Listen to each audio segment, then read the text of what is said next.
Hai, Assalamualaikum adik-adik kelas 2. Pada video kali ini kita akan belajar tema 5, subtema 1, pembelajaran 1. Jam dinding di rumah Beni mati. Ibu minta tolong Beni mengganti baterainya. Jam dinding terjatuh saat dijangkau. Beni minta maaf kepada ibunya. Dengarkan teks percakapan yang dibacakan gurumu. Dengarkan dengan seksama.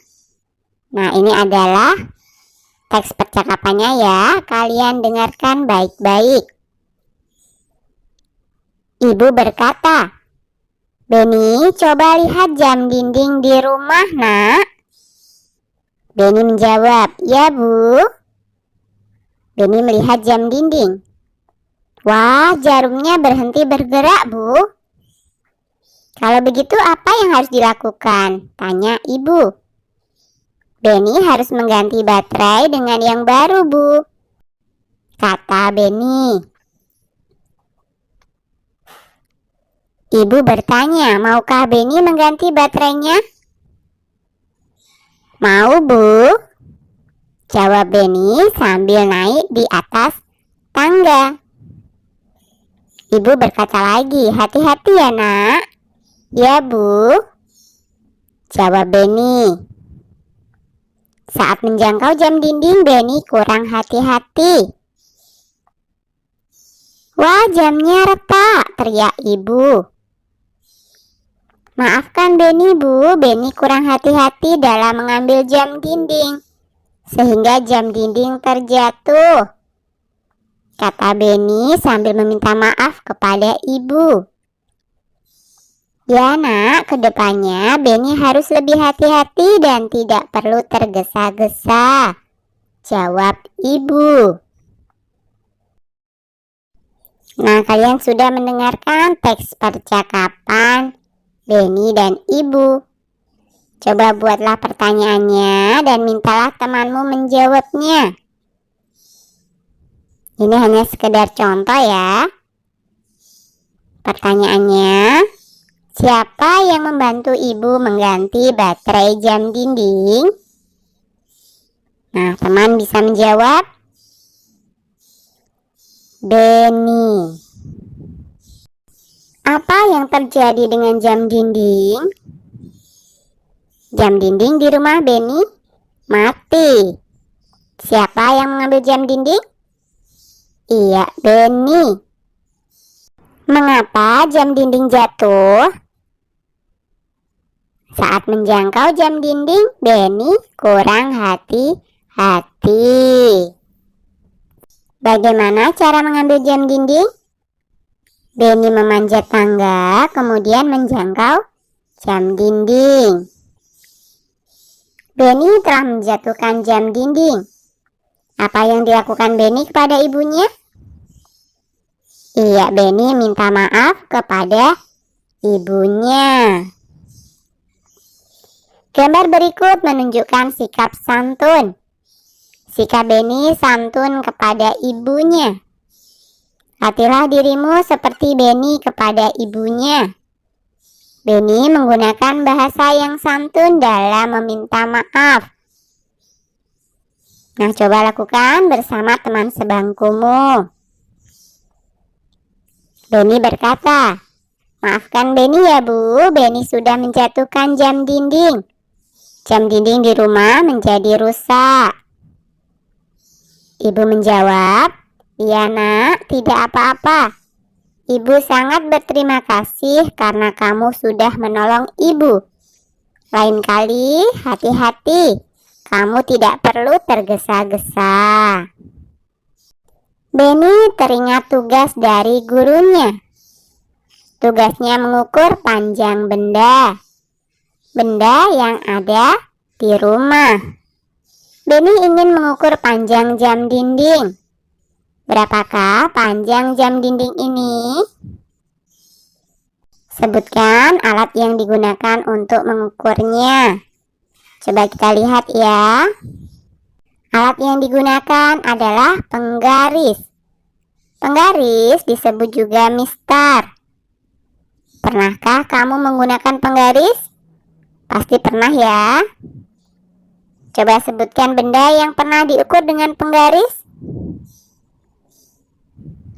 Apa saja yang kalian ukur dengan penggaris? Buku, jam dinding, kotak tisu, pensil, dan yang lainnya. Sebutkan satuan ukuran yang ada di penggaris. Iya, sentimeter. Coba perhatikan percakapan berikut. Benny bertanya, Bu, apakah nama satuan pada penggaris? Benny lupa nama satuannya. Satuan ukuran pada penggaris adalah sentimeter. Sentimeter disingkat cm. Jelas Ibu. Bagaimana cara mengukurnya, Bu? Tanya Benny. Cara menggunakannya adalah sebagai berikut. Ukur benda dimulai dari angka 0. Angka 0 pada penggaris harus lurus dengan pangkal benda. Jawab Ibu. Terima kasih, Bu.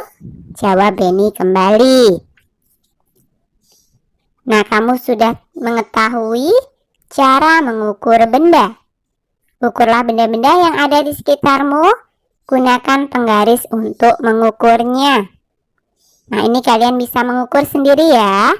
Ini hanya saya berikan beberapa contoh saja. Benda yang pertama adalah buku.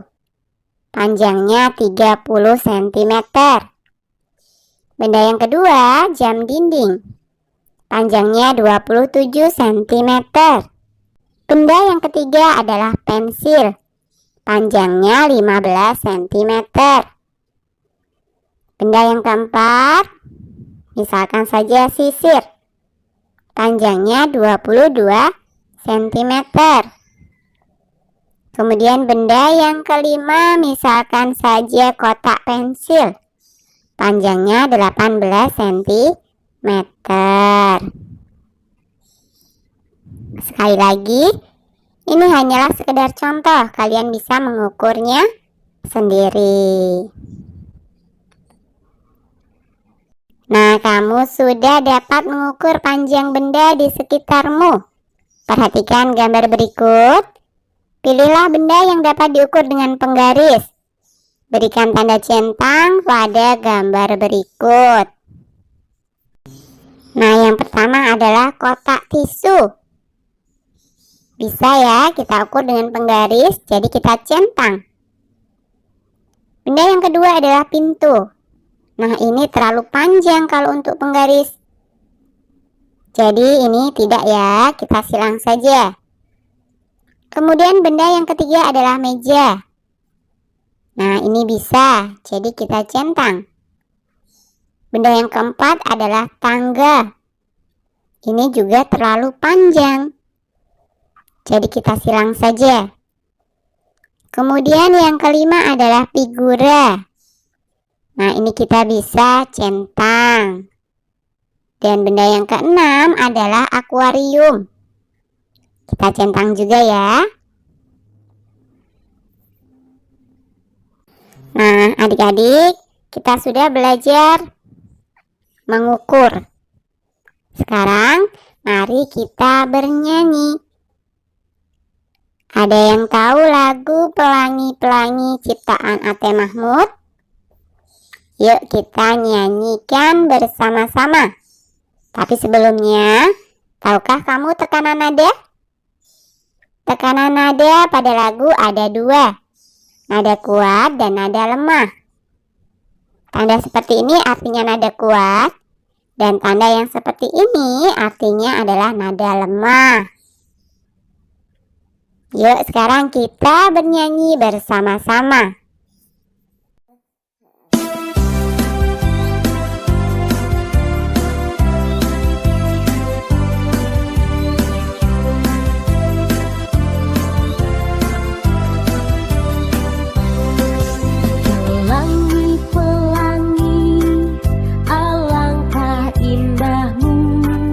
Merah, kuning, hijau, di langit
Kamu sudah mengetahui tekanan nada, baik nada kuat maupun lemah.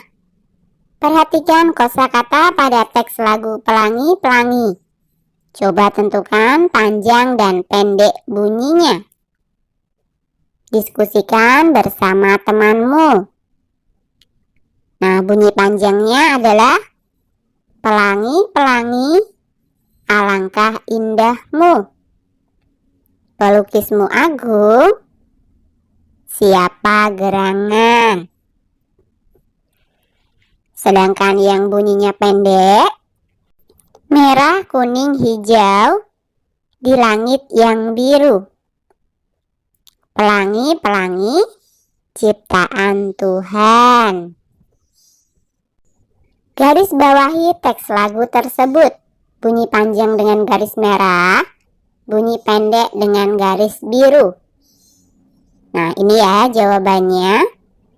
Tadi yang panjang adalah pelangi-pelangi alangkah indahmu, dan juga pelukismu agung, siapa gerangan.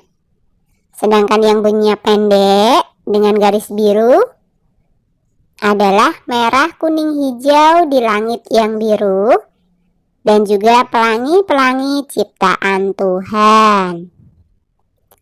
Oke, sampai di sini dulu video kali ini ya. Sampai jumpa di video berikutnya.